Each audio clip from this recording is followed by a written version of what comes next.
ब्रह्मचर्य पर महापुरुषों के विचार। रोगी वो होता है जो भोगी होता है।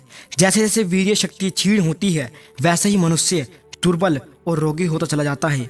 ब्रह्मचारी पुरुष ही आरोग्यवान हो सकता है, क्योंकि वेदों का कहना है कि अगर कोई व्यक्ति 1 साल तक अखंड ब्रह्मचर्य का पालन करे तो उसके बड़े से बड़े और भयंकर रोग भी जड़मूल से नष्ट हो जाते हैं।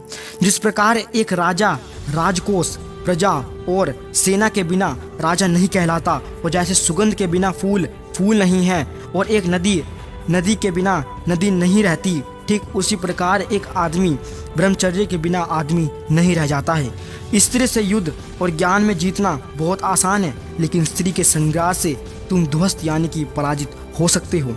किसी के प्यार के भावनाओं में ना बहे, क्योंकि ये सिर्फ एक आकर्षण मात्र है।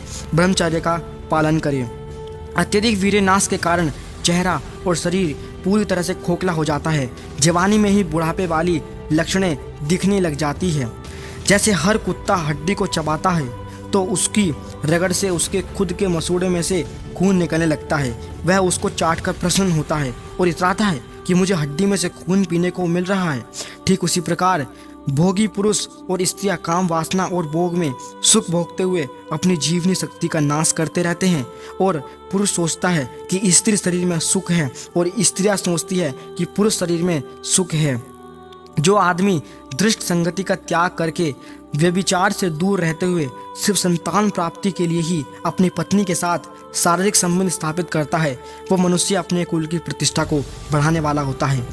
अच्छी चीज़ें देखना आंखों का ब्रह्मचर्य है, अच्छी चीज़ें सुनना कानों का ब्रह्मचर्य है, और अच्छी चीज़ों को लिमिट में खाना ही जीव का ब्रह्मचर्य है।